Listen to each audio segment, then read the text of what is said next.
Davis, Montez, and Garcia from the Virginia Polytechnic Institute and the Dow Chemical Corporation.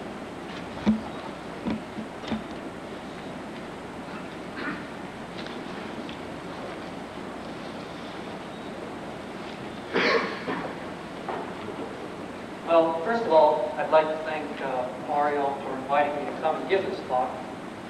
And second of all, I'd like to thank all of you for sticking around for the last minute. It's nice to have a group here rather than a bunch of empty chairs.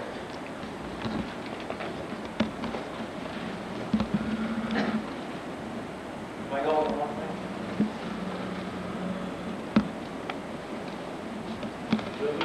Okay.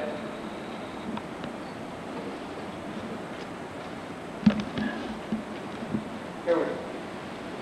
The title of the presentation is a synthesis of VPI-5.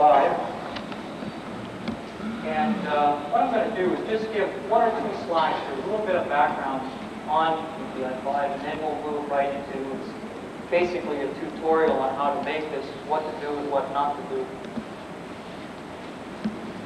Now, when we started this project a number of years ago, there was classifications for A12 10-ring systems, of course, the small, medium, and large. And at the time, we were looking at theoretical structures of Professor Bauer and so forth. And we just came up with this jargon we call extra large for materials. And we've used this for anything greater than 12, for example, 18. And I'll use that today, and in all the papers that are coming out of our lab, we have used this jargon. So we refer to it as an extra large system. Now, a year ago, at the Newport meeting, we announced the material. VPI-5, this stands for Virginia Polytechnic Institute number 5. The original member is an alpha. It had an 18-member ring, a free diameter of about 12 angstrom. And so this was the first to break this 12P atom barrier, which has been around for about 180 years.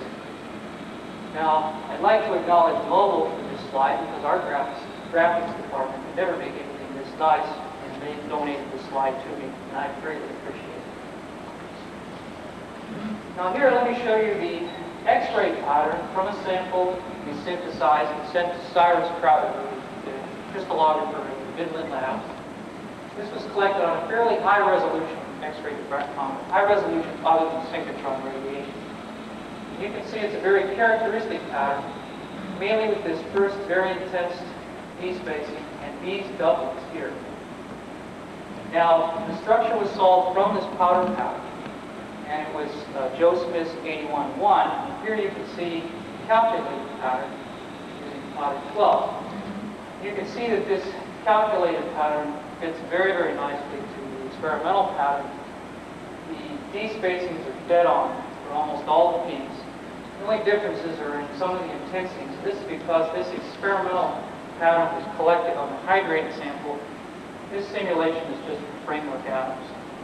This is as good as a fit you're going to find in the literature for any of the albos or colored materials. The structure, you have 6-membered rings separated by fused cores that generate an 18-member ring. The symmetry is hexagonal. You have a unidimensional core system, and the free diameter is calculating about 12 angstroms here. Now, we have a lot of data coming out over the next year in papers, and we've used 2 other alphas for comparison just to show the type of phenomenon we get.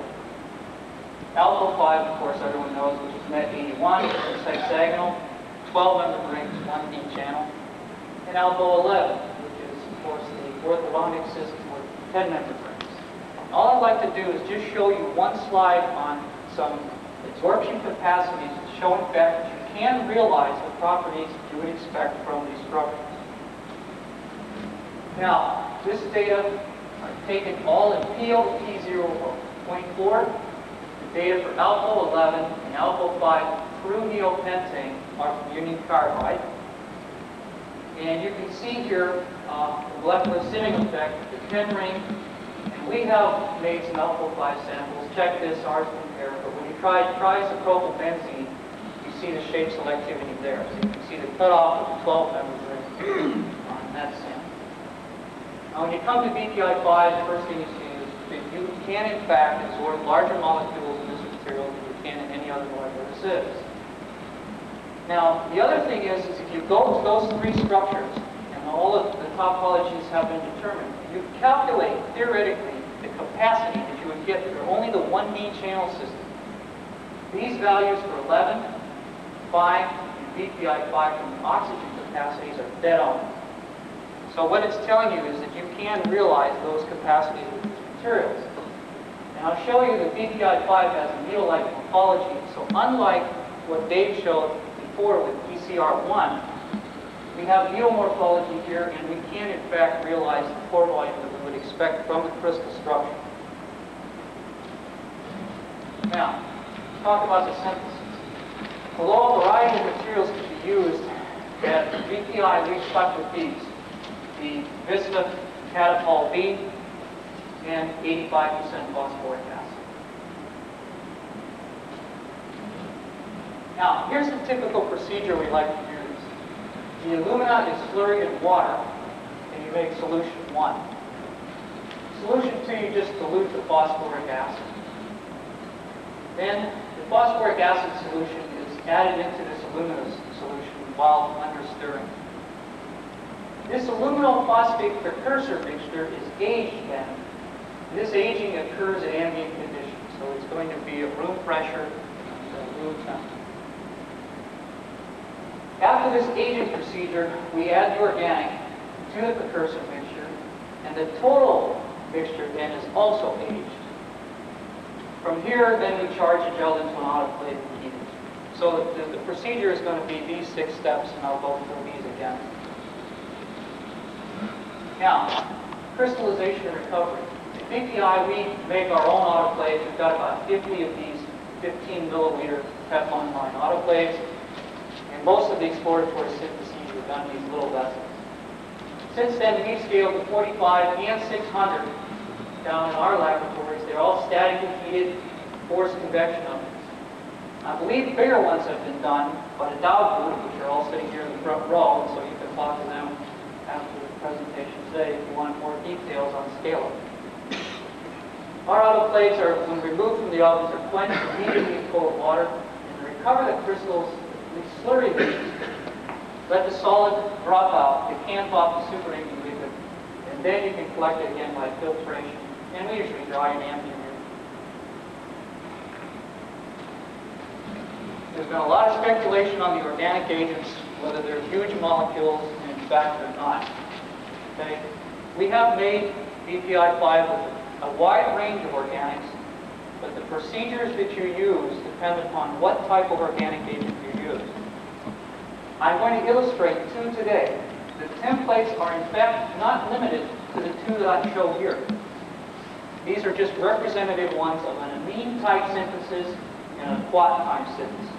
They can be done with others. Now let's start with the amine type synthesis. This is a small one that it usually generates about 5 grams of product. You start off with 6.9 grams of the alumina, and you slurry it in 20 grams of water. You can dilute the phosphoric acid to around 11.5 grams by 10 grams of water to make these first 2 solutions. You then mix these 2 to form a precursor mixture. And we age this mixture for anywhere from 1.5 to 2 hours. Now here I mentioned with agitation, and I'm going to talk about this in more detail in a minute, but for this synthesis, this can be agitated or it doesn't have to be agitated. After that, we had 1.5 grams of EPA, and upon adding, this is always agitated here, and this gel is agitated when we age here for another hour and a half to 2 hours. In our laboratory, the optimum condition that we have found has been 142 degrees C with crystallization times in the 20 to 24 hour range. The gel composition is very traditional compared to a lot of the other alkyl compositions. Now, let's look at what happens to the pH during this process. Initially, we start out, time 0 is the time when we mix the phosphoric acid with the alumina slurry. Over this aging time, what you see is the pH rises to about 1.3. So essentially the alumina is neutralizing the phosphoric acid. Now this aging time you can extend longer. Basically what you want to do is come up until you reach a stable pH. Once a stable pH is reached, then you can charge with VPA, and you see this immediately rise to about 3. And then again, over this aging period, the pH rises slightly here to about 375. Now, we charge these into small autoclaves, heat them. After they're quenched, we can measure the pH. This is the total autoclave contents after it's been cooled. Very quickly, within several hours, this comes right up to neutral. And it stays at neutral for as long as you want to carry this out. Now, what happens to the product? Now, this is a rough degree of crystallinity because I estimated it from X-ray diffraction. A better approach, of course, would be absorption, but I wasn't patient enough to do it on all these samples. It shows the phenomenon that happens. If you make these gels correctly, they crystallize very quickly. You can start to see very high degrees of crystallinity within an hour or two, and you can reach 100% crystallinity very quick.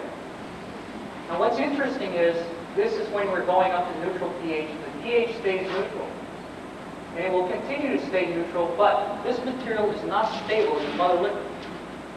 So if you continue to keep it in the oven, starting at around 24 hours in that neighborhood, this will start to decompose.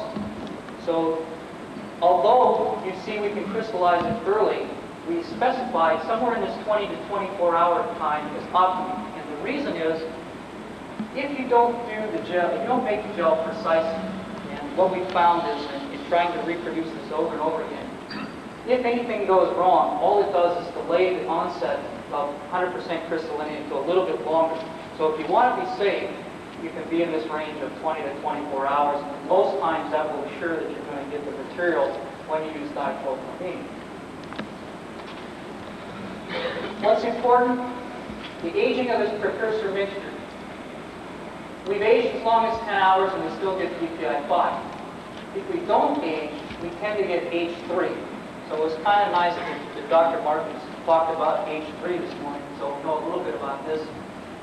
This is a alcohol first synthesized by DeBoer. The structure was solved by Joe Smith, I think on a sample that Edith and Steve made. This has 4, 6, and 8 membered rings.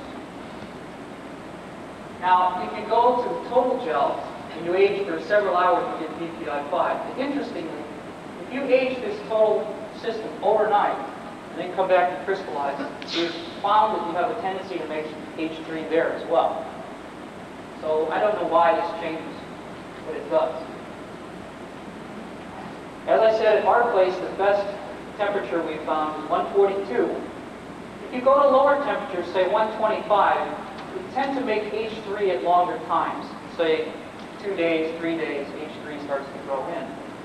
If you go higher, you see VPI-5 come in quickly, but it quickly disappears, and the ultimate product that forms is alpha 11. And that shouldn't be so surprising because if you look at the gel composition, if you were to look in carbide patterns, you go to higher temperatures, it's just perfect for alpha 11.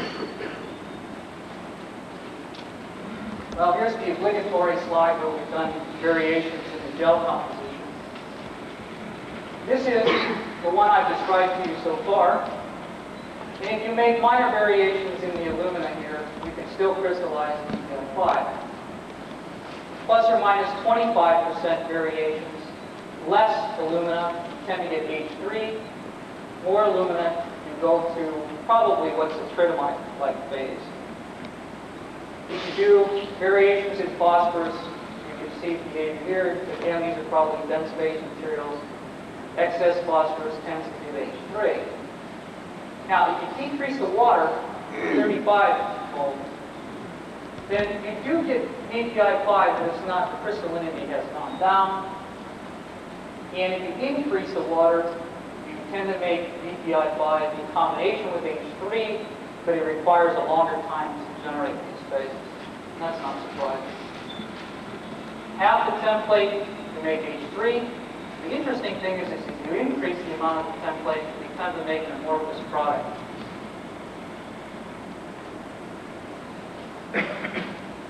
Now, if we go to the TBA synthesis, this one's a bigger synthesis to show you that it can be scaled. Typically, with these conditions here, you can make about 50 grams of product.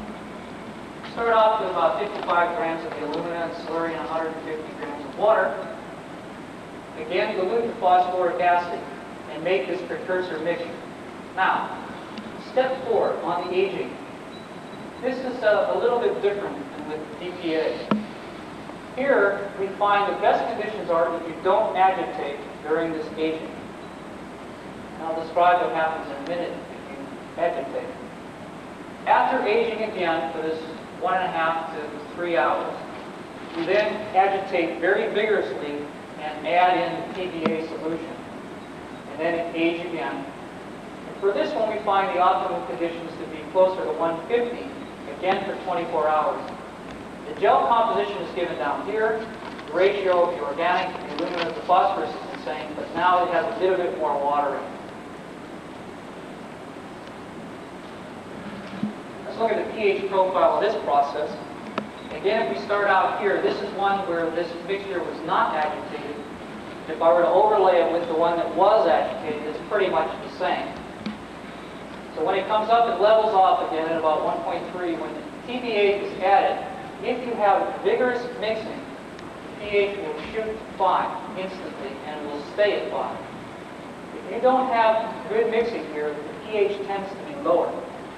And that pH is lower in the range of 4 or so, you tend to crystallize VPI-5 and H3 together. You take the gel, you heat to 150. Interestingly, this goes right up to pH 7 again. Now, if you compare the profile with DPA to this, it comes up, but doesn't come up to 5. It's up in this range. But within the first hour or so of crystallization, these two profiles of pH are dead on each other. So they're following the same pH profiles after about 30 minutes or so. Another interesting feature of the TBA is the fact that it does not decompose in the mother liquid. You can let this sit and cook for days, and it will be stable. So with the TBA, it's stable, and the window that you have to worry about is not so important. With DPA, there isn't a window that you have to worry about, but this decomposition is not associated with the pH change. These are all in this range, in the neighborhood of pH 7.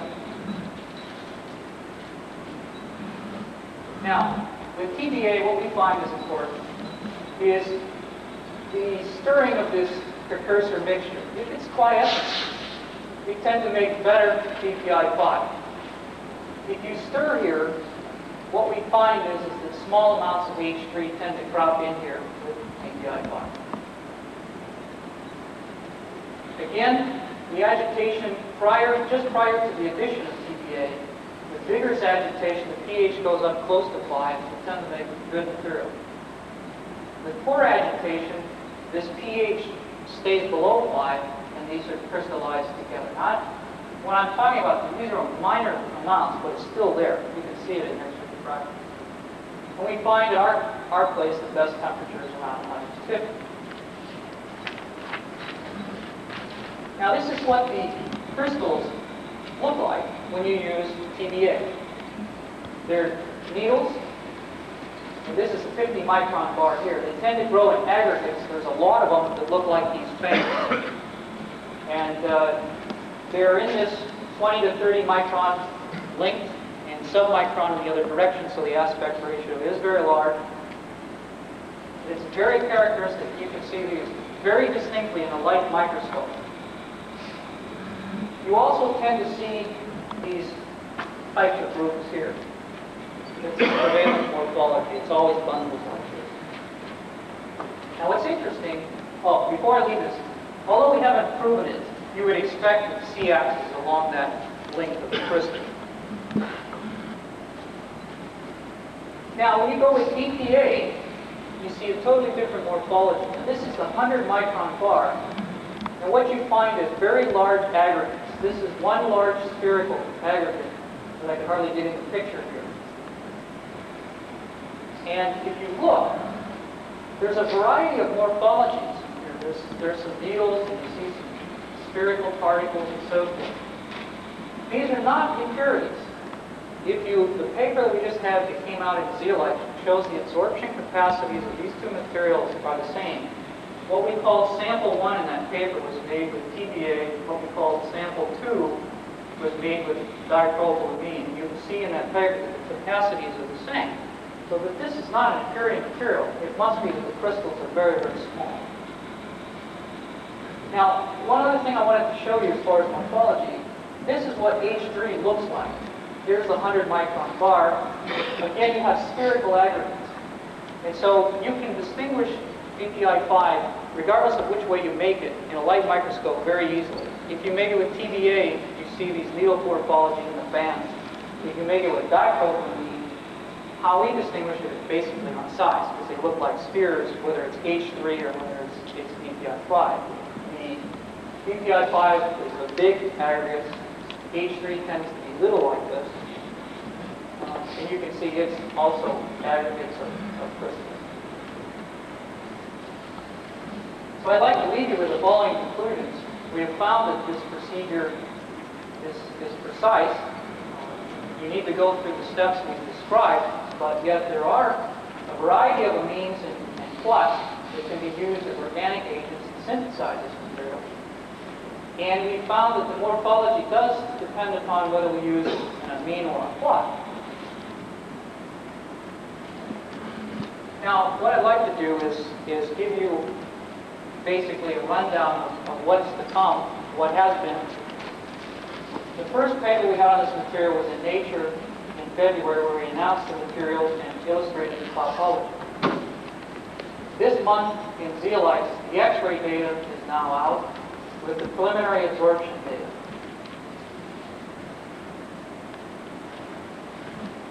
Forthcoming papers, one in press right now, it's in the Advances in X-ray Analysis, Volume 32, shows the high-resolution X-ray data and how the topology was determined by Cyrus Crowder, who was the crystallographer at Dow who solved this.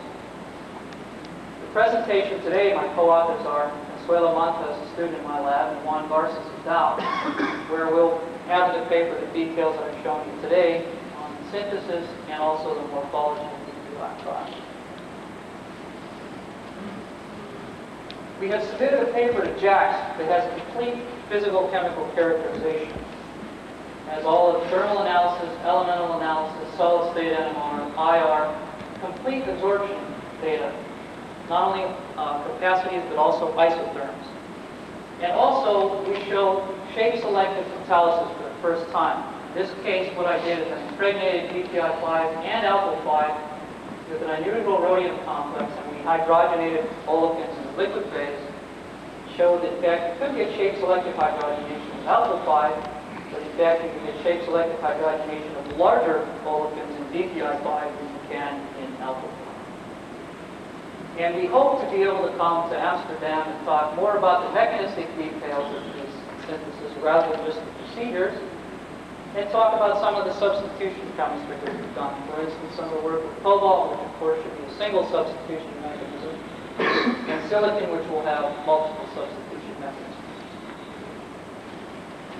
So I'd like to thank the National Science Foundation through the Presidential Young Investigator Program and Dow Chemical for paying for this work. And thank you for your attention.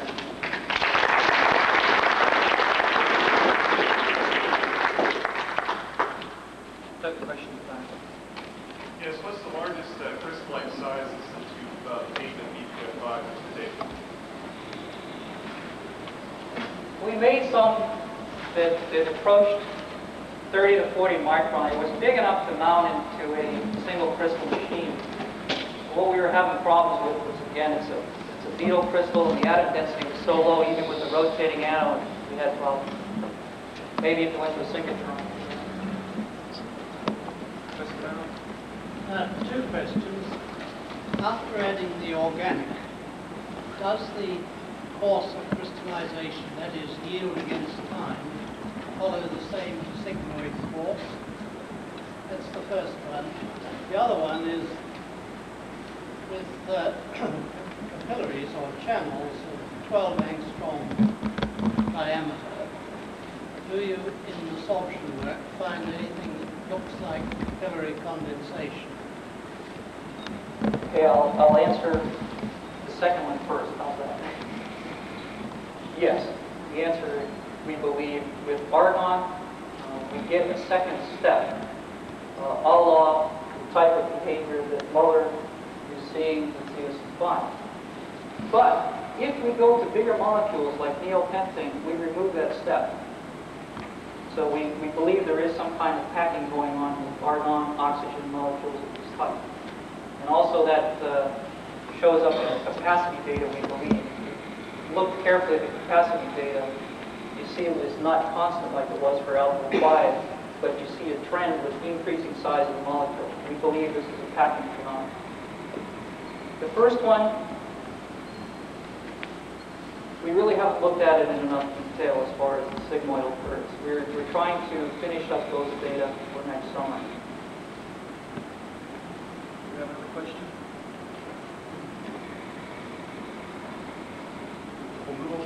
Template, you read on which temperature is remove template.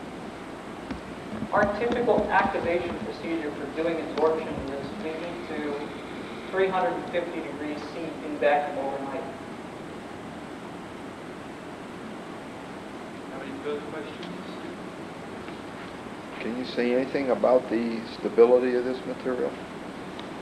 I can tell you that the absorption isotherm and capacities that were published in the Zeolites paper recently, we have taken a material to 550 degrees C in the presence of humid air. That was air that was bubbled through water, so it's going to be maybe 10 or 15 torr, low amounts of water. That stream passing over the material at 550 degrees C, cool it back down, do the absorption, we get the same numbers. Same isotherm with argon and so forth. Did you say that the crystallized and TDA system at the same temperature as the TDA system? The TDA, once we go slightly higher, it's 150 degrees, we find best. Both understand. Both are static, yes. We don't do any stirring at all. And we don't rotate.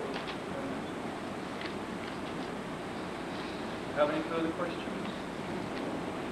You didn't mention anything about seeds, but have you used seeding to try and improve the synthesis? No, we have not.